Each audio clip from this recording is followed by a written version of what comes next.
नमस्कार प्रिय विद्यार्थियों। हम रीतिकाल की रीतिबद्ध शाखा के एक प्रमुख कवि मतीराम के दोहे पढ़ रहे थे। मतीराम के दोहों को लालित्य, सरसता और भाषिक सौंदर्य की वजह से जो बिहारी सत्सई है उससे प्राय तुलना की जाती है। बिहारी के दोहों के साथ मतीराम के दोहों की तुलना की जाती है। कतिपय दोहे हमने कल पढ़े थे, आज की कक्षा में उससे हम आगे पढ़ेंगे। श्रम जलकन झलकन लगे, अलकनि ललित कपोल, पलकनि रस छलकन लगे, ललकन लोचन लोल।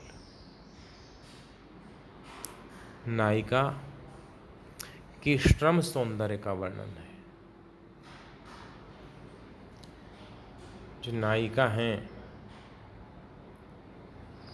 उसने परिश्रम किया होगा, थोड़ा सा काम किया, और चूँकि वह कोमलांगी है, सुकोमल है, सुकुमार है, तो थोड़े से परिश्रम से ही उसके माथे पर श्रम जलकन, पसीने की बूंदें झलकन लगे, पसीने की बूंदें झलकने लग गई, पसीना चुचुआया। अलकनि कलित कपोल, कपोल गाल होते हैं, अलक बाल होते हैं, जुल्फें होती हैं। कलित यानी सुंदर, सुशोभित। श्रम जलकन झलकन लगे, अलकनि कलित कपोल। सुंदरी के परिश्रम करने से उसकी जो कपोल, जिन कपोलों पर उसकी अलकावली, उसकी जुल्फें, उसकी केश राशि बिखरी हुई है, और उससे उसका जो मुखमंडल सुशोभित हो रहा है, उस मुख पर पसीने की बूंदें, पसीने के जो बिंदु कण हैं, श्रम जल कण, वे दिखने लग गए, दिखाई देने लगे हैं। और उसका पूरा माथा पसीने से भरा हुआ है, उसकी गालों तक पसीना बह के आ गया है, उसकी पलकें हैं उन पे भी पसीना झर आया है, भौहों से बहते हुए पलकों तक आ गया। पलकनि रस छलकने लगे, उसके नेत्र बड़े सुंदर हैं, शोभाशाली हैं, और जो पसीने की बूंदें माथे से होती हुई भौहों को पार करती हुई पलकों पे झूल रही हैं, तो ऐसा लगता है पलकनि रस झलकने लगे, मानो नेत्रों के सौंदर्य का रस है वो पलकों से चूने के लिए तत्पर हो, झलक रहा हो। और ललकन लोचन लोल, जब उसके इस प्रकार की शोभा को, इस तरह की मनोहारी छवि को नायक ने देखा, कृष्ण ने देखा, तो ललकन लोचन लोल, लोचन नेत्र, लोल चंचल, ललकन ललक, चाह, अभिलाषा। उस श्रम सुंदरी के अद्भुत रूप संभार से खिंच करके, और नायक के जो चंचल नेत्र हैं, लोल लोचन, लोल चंचल, उसमें उस नायिका को देखने की ललक, अभिलाषा, इच्छा और भी तीव्रतर हो गई, और भी बढ़ गई। यह एक विशेष बात हमें देखनी चाहिए। प्रायः इसे जब नायक नायिका परक व्याख्या करते हैं हमारे आज जो साहित्य के आचार्य हैं, साहित्य के पंडित हैं, वे इसकी नायक नायिका संदर्भ में व्याख्या करते हैं कि हल्का सा पसीना आ गया, ये विलासिता का प्रतीक है, ये है, वह है।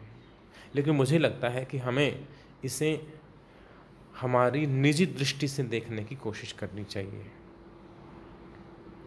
सौंदर्य शैया सेवन में नहीं है, बिस्तर पर पड़े पड़े रहने में सौंदर्य नहीं है।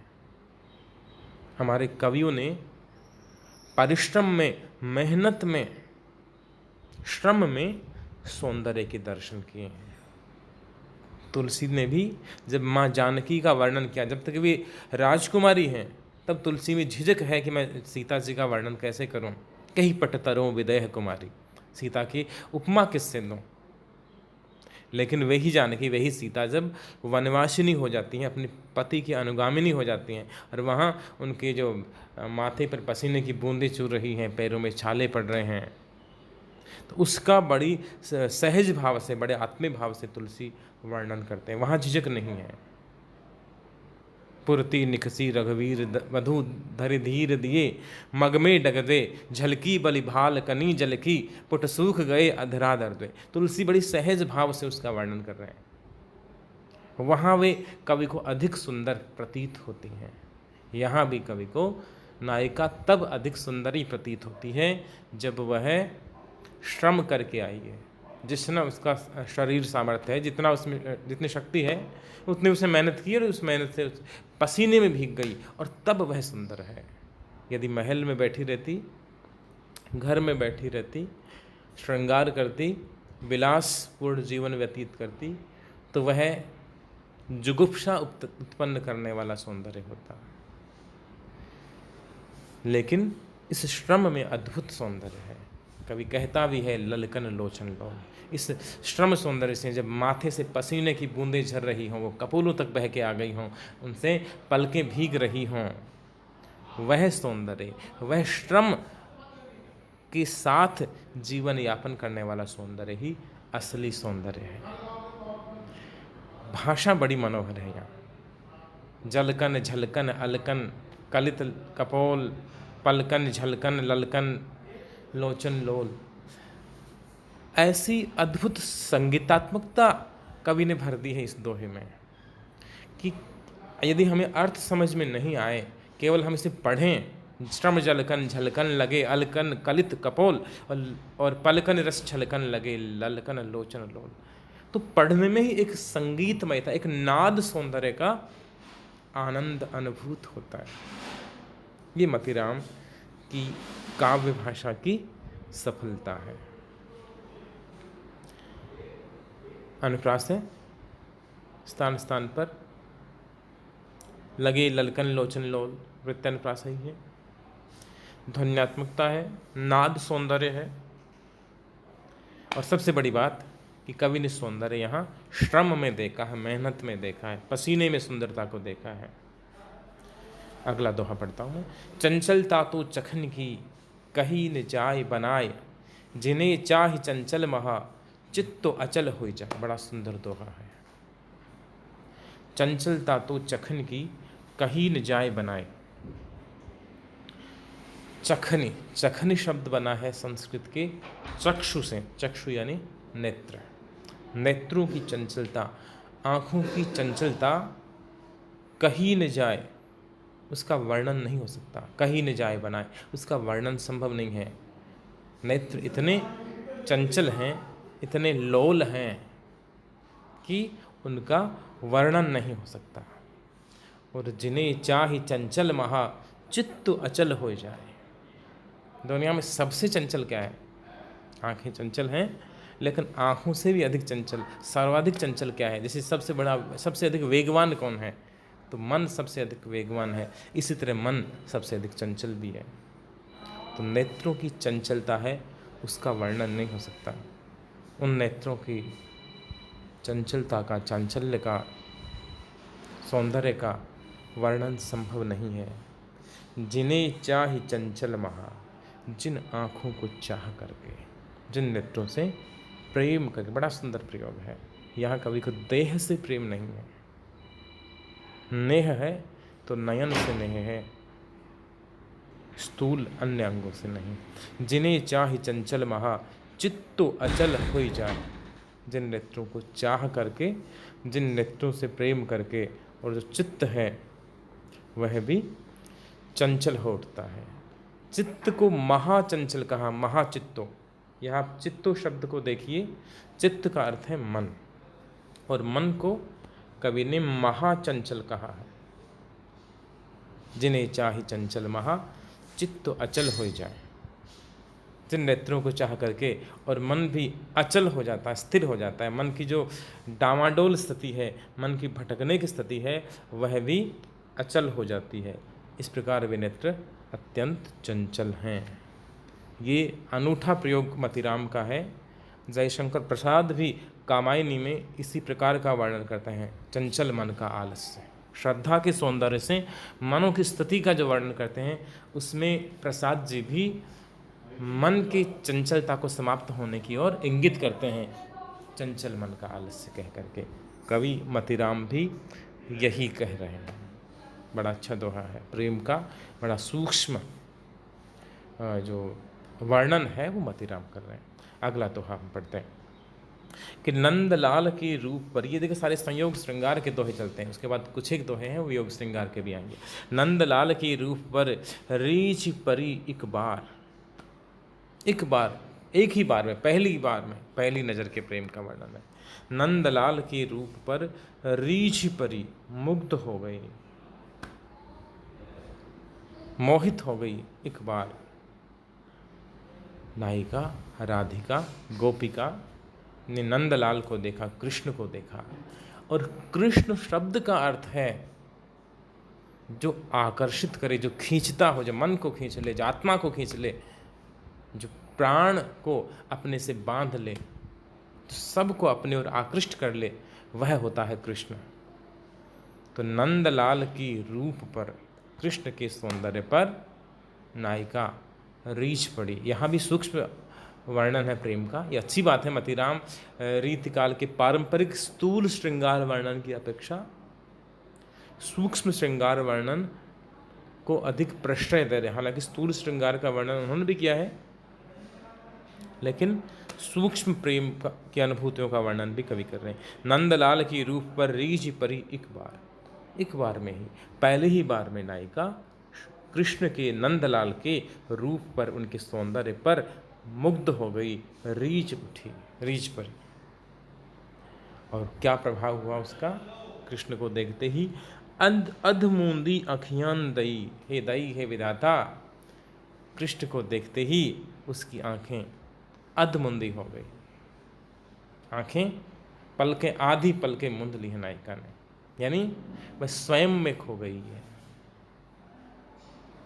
कृष्ण को देखा और स्वयं को भूल गई, और स्वयं को ही नहीं, कृष्ण को भूल गई, कृष्ण को भी भूल गई, प्रिय को भी भूल गई। मैंने क्या क्या अद्भुत देख लिया। अनूठा अनूठा वर्णन है कवि का।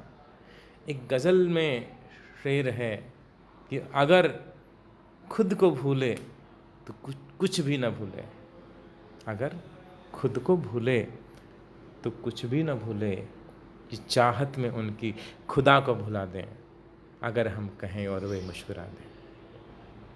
तो यहाँ नायिका की वही स्थिति है कि वह खुद को भूल गई, और जो खुदा है, साक्षात परम ब्रह्म है, कृष्ण है, उन्हें भी थोड़ी देर के लिए भूल गई। उन्होंने देखा क्या, क्या अद्भुत देख लिया, जिसकी उन्होंने दूर दूर तक कल्पना नहीं की कि कोई इतना सुंदर भी हो सकता है क्या। और इस अद्भुत सौंदर्य के प्रभाववश उसकी आंखें बंद हो गई।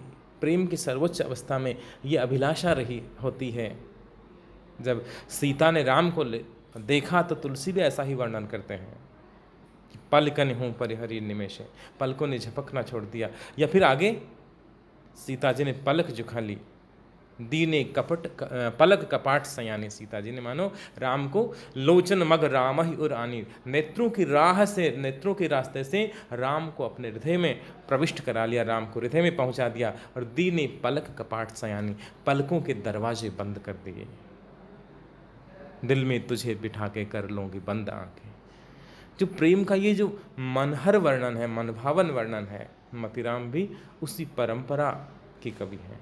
अधमूंदी अखियन दई, हे विधाता, नंदलाल की रूप पर एक बार, एक ही बार देखते ही कृष्ण की रूप पर वह नायिका, वह राधिका गोपिका इस प्रकार रीछ उठी कि उसकी आंखें, आंखों की पलकें अधमुंदी हो गई, झुक गई। और मूंदी प्रीत उघार, एक बार उसने फिर हल्की सी पलकें उठाई, पलकों को उघाड़ के देखा, पलकों को उठा के एक बार फिर से देखा कि मैं कुछ सपना देख रही हूँ कि ये सत्य है। देखा पुनः कृष्ण खड़े हैं और वैसे ही अद्भुत सुंदर है कृष्ण, और नायिका की आंखें पुनः झपक उठी, फिर से उसकी पलकें मुंद गई। मूंदी प्रीत उघार, प्रेम से वो पलकें उठाई और पुनः मूंदी मूंद ली। इस तरह का वर्णन रीतिकाल में दुर्लभ है। जहाँ प्रेम का इतना पवित्र, निर्मल और अनुभूतिपूर्वक वर्णन मिलता हो, ऐसा कम ही देखने को मिलता है।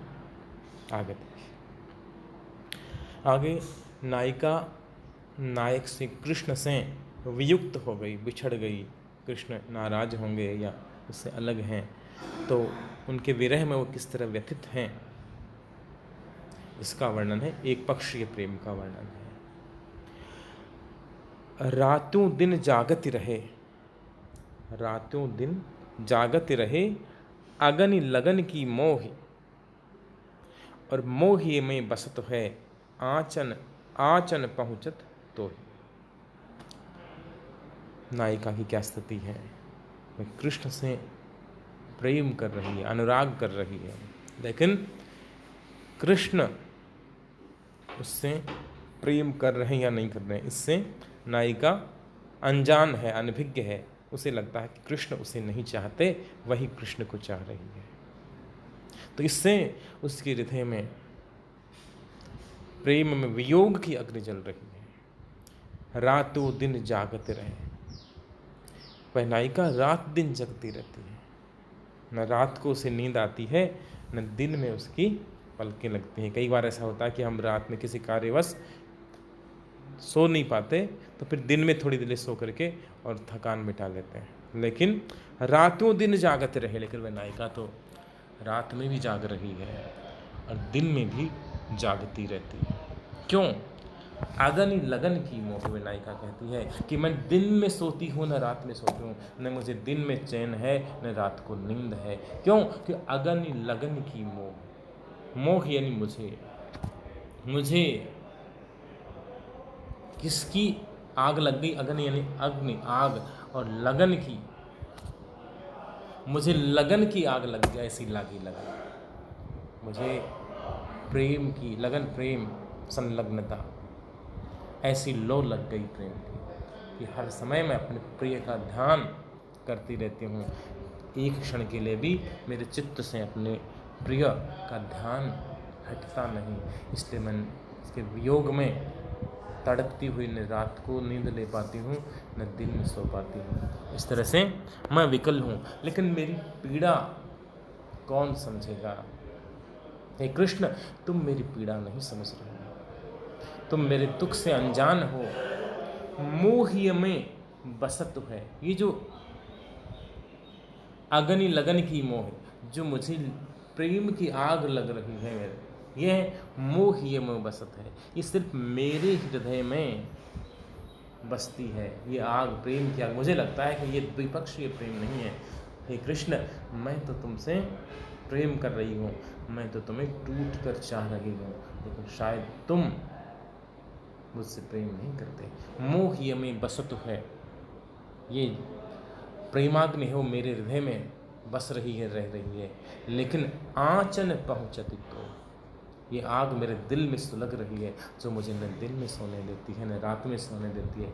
लेकिन मेरी बड़ी पीड़ा ये भी है कि मैं तड़प रही हूँ, किंतु आंचन पहुँचती तो, लेकिन तो ही तुम तक उसकी आँच, उसकी तपिश, उसका ताप, उसकी पीड़ा तुम तक नहीं पहुँच रहा। इसका निष्कर्ष यह है कि तुम्हें मुझसे प्रेम नहीं, अन्यथा प्रिय को पीड़ित अवस्था में देखकर, दुखी अवस्था में देखकर प्रियजन को भी पीड़ा होनी चाहिए। यही प्रेम का शाश्वत लक्षण है। विरह का मार्मिक अंकन कवि मतीराम ने किया। अगला दोहा हम पढ़ते हैं, यह भी वियोग श्रृंगार का दोहा है। पियराई तन में परी, और पानी पर रहो न देह, राख्यो नंद कुमार ने, करी कुमार को में। यमक का सौंदर्य देखिएगा। पियराई तन में परी, पियराई यानी पीलापन, पियराई तन में परी। यदि लगातार कोई व्यक्ति दुखी रहे, उदास रहे, अवसादग्रस्त रहे, तो उसका प्रभाव उसके शारीरिक स्वास्थ्य पर भी पड़ेगा। अगर लगातार कोई दुखी रहे, घुटता रहे, मन ही मन अपनी वेदना को व्यक्त नहीं कर पाए, तो ऐसी स्थिति में उसकी स्वास्थ्य पर, उसके मानसिक स्वास्थ्य के साथ साथ शारीरिक स्वास्थ्य पर दुष्प्रभाव पड़ता है। और नायिका की स्थिति यही हो गई कि पेराई तन में पड़ी, कि उसका तन जो गोरा था वह भीतर ही भीतर घुटते घुटते व्यथित रहते रहते पीला पड़ गया, तन में पीलापन पड़ गया, पीलेपन का प्रभाव होगा, त्वचा है वो तेजहीन हो गई, निस्तेज हो गई। पेराई तन में परी और पानी पर रहो न देह, पानी यानी कांति, चमक, आभा, द्युति, लावण्य, पानी पर रहो न देह में, शरीर में वह पहली सी चमक नहीं रही, पहले सा पानी न रहा, पहला सा निखार नहीं रहा, पहले सा सौंदर्य, वैसी दीप्ति नहीं रही। इस तरह से राखू नंद कुमार ने, नंद कुमार, कुमार का अर्थ है कुमार, नंद कुमार ने, नंद बाबा के पुत्र ने यानी कृष्ण ने मुझे क्या बना के रख दिया, करी कुमार को मेह। कुमार का यहाँ अर्थ है आश्विन, एक महीना है हिंदी माह में से, श्रावण और भाद्रपद वर्षा ऋतु के माह हैं, इनमें अच्छी बरसात होती है। और जो आश्विन माह होता है, जैसे देशज भाषा में, देशी भाषा में कुंवार कहते हैं, ये कुंवार वही है। आश्विन माह में वर्षा ऋतु के चले जाने का समय होता है, तो बादल कभी कभी आते हैं, और बादल आते हैं वो काले नहीं होते। वर्षा ऋतु में सावन भादव मास में जो बादल आते हैं वो घने काले बादल होते हैं, क्योंकि उनमें पानी होता है। लेकिन जब पानी समाप्त हो जाता है तो बादल पीले या फिर सफ़ेद होते हैं। तो राख्यो नंद कुंवर ने करी कुंवर को मेह, मुझे कुंवर का मेह, आश्विन का बादल मेह, यहाँ वर्षा बादल से मतलब है, मेह का मेह का मतलब मेघ। अपने यहाँ राजस्थान में मेह मतलब वर्षा, लेकिन यहाँ अर्थ है इसका मेघ, बादल। तो मुझे कुंवर का बादल कर दिया, आश्विन का बादल कर दिया। जिस प्रकार सावन के बादलों में सघनता होती है, श्यामलता होती है, सांवलापन होता है, वे काले काले बादल होते हैं क्योंकि वे जलद होते हैं, जल से भरे पूरे होते हैं, जल देते हैं। लेकिन आश्विन माह में वे जलहीन हो चुके होते हैं, स्वयं को रिक्त कर चुके होते हैं, इसलिए उनमें वो श्यामलता नहीं होती, उनमें पीलापन आ जाता है। नायिका का देह सौंदर्य है वह भी निरंतर घुटते रहने से, विरहाग्नि से, कृष्ण के ध्यान न देने से, कृष्ण की कठोरता से पीला पड़ गया। और इस तरह से नायिका कह रही हैं, आरोप लगा रही हैं कृष्ण पर, कृष्ण से शिकायत कर रही हैं कि हे नंद कुमार, तुमने मुझे कुंवर का बादल बना दिया, मुझे कुंवर का मेह बना दिया, मेघ बना दिया। मुझमें जो चीज़ें थी, जो चांचल्य था, जो हंसमुख स्वभाव था, वह सब तूने मेरा छीन लिया, और मैं कुंवर के बादल की तरह श्रीहीन हो गई, शोभाहीन हो गई। मेरे भीतर पहले जैसा सौंदर्य, व कांति, व छवि, व चंचलता, व सपने, वे अभिलाषाएं, वे उन्मत्त विलास के जो स्वप्न हैं, ये सारे के सारे झर गए, विलीन हो गए, और मैं अपने आप को एकदम रिक्त, सब कुछ लुटाई हुई सी अनुभव कर रही हूँ। तो विरह का मर्म स्पर्शी चित्र इस दोहे में था। अगला दोहा है, पिसुन वचन सज्जन चिते सकेड फोरिन फारी, कहा करे लगी तोय में तुपक तीर तरवारी। यह तीन छपा हुआ है, ये तीन नहीं, इसे आप तीर कर लीजिएगा। पिसुन वचन, यहाँ पर सज्जन व्यक्ति के गुणों का वर्णन है। शब्दार्थ बता दूं मैं। पिसुन का अर्थ सामान्यतः होता है कंजूस, लेकिन यहाँ अर्थ है कठोर। कंजूस व्यक्ति भी कठोर होता है, पसीजता नहीं, कोई कितना ही गरीब व्यक्ति, भिखारी आदि गिड़गिड़ाता रहे कि मेरी मदद करो, सहायता करो, कुछ दो, लेकिन वह व्यक्ति पसीजता नहीं। पिसुन, चुगलखोर को भी पिसुन बोलते हैं। और यहाँ पिसुन का अर्थ है कठोर, लाक्षणिक अर्थ लिया पिसुन वचन। और सज्जन आप जानते हैं, भला व्यक्ति, चित्त यानी अर्थ है मन, सकेद फोड़ना, अपनी ओर मिला लेना, पक्ष परिवर्तन कर लेना, न फाड़ डालना, भेद उत्पन्न कर देना।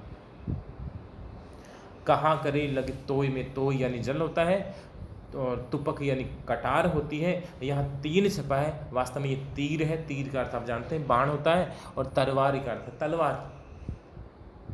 पिसुन वचन, यदि कोई व्यक्ति कठोर वचन कहे, एक अर्थ है। दूसरा अर्थ है पिसुन यानी चुगली। पिसुन वचन, कोई व्यक्ति सज्जन व्यक्ति से किसी की चुगली करता है, उसी के प्रिय व्यक्ति की, मित्र की, परिवार के व्यक्ति की चुगली करता है, तो सामान्यतः क्या होता है, जब कोई किसी की बुराई करे, चुगली करे, तो व्यक्ति के मन में दुर्भाव आ जाता है कि हाँ हाँ उसने मेरे लिए ऐसा कहा, वह ऐसा सोचता है, वह मेरे विरुद्ध ऐसा काम कर रहा है, तो मन में दुर्भाव आ जाता है, भेद उत्पन्न हो जाता है, फूट पड़ जाती है मित्रता में या संबंधों में। लेकिन यदि व्यक्ति सज्जन है तो सज्जन व्यक्ति के चित्त में, मन पर पिशुन वचन, चुगली वाले वचनों का या कठोर बातों का, विरुद्ध बातों का दुष्प्रभाव नहीं पड़ता। कठोर वचन है वे उसके चित्त को सके नहीं सकते हैं। क्या नहीं सकते हैं? फोड़ नहीं सकते उसे।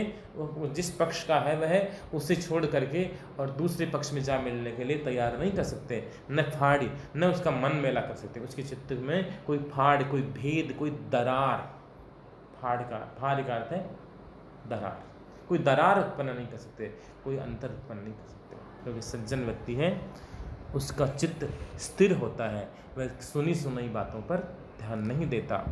जैसे उदाहरण दिया, बड़ा सुंदर उदाहरण दिया, काह करे लगी तोय में, तोय यानी जल, क्या हो जाएगा, कोई क्या कर लेगा, लग तोय में पानी में यदि लगते हो, तुपक यानी कटार, कोई पानी में कटार घोंप दे, कटार निकालेगा पानी वैसा का वैसा।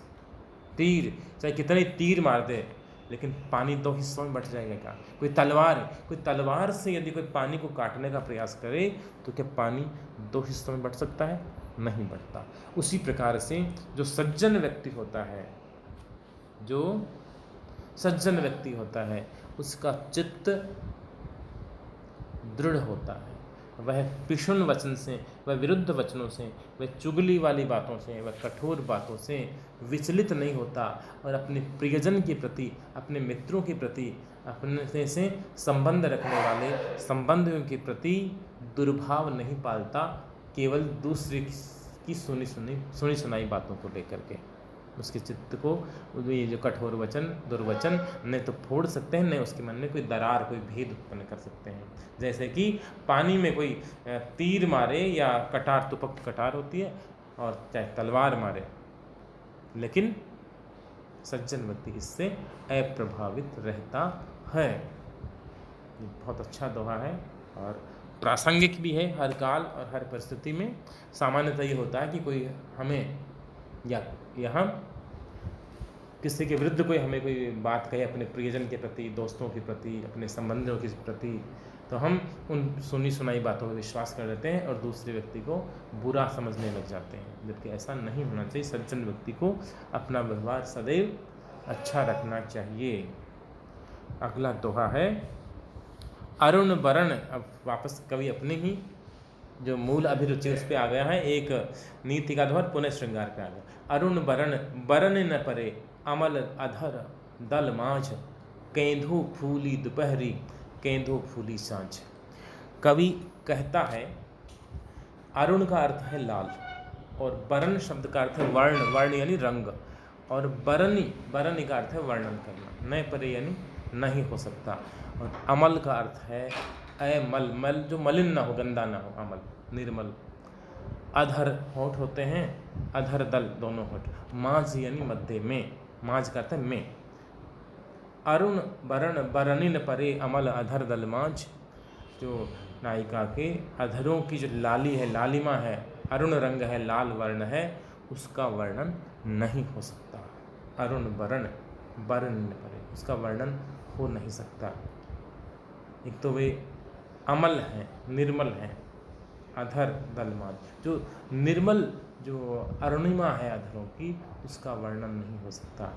उसे देखकर कवि को दो चीज़ों का स्मरण होता है, केंदू फूली दोपहरी, या तो कोई दोपहरी फूली हुई है, या केंदू फूली सांझ, या सांझ शाम संध्या फूली हुई है। दोपहरी फूलने का अभिप्राय है कि एक पुष्प होता है जिसको दोपहरिया का फूल कहते हैं, लाल गुलाबी रंग का फूल होता है उसका, और वह दोपहर में धूप, जितनी तेज धूप होती है उतना सुंदर खिलता है, और जो धूप ढलने लगती है तो वह दोपहरी का फूल है, वह मुरझाने लगता है।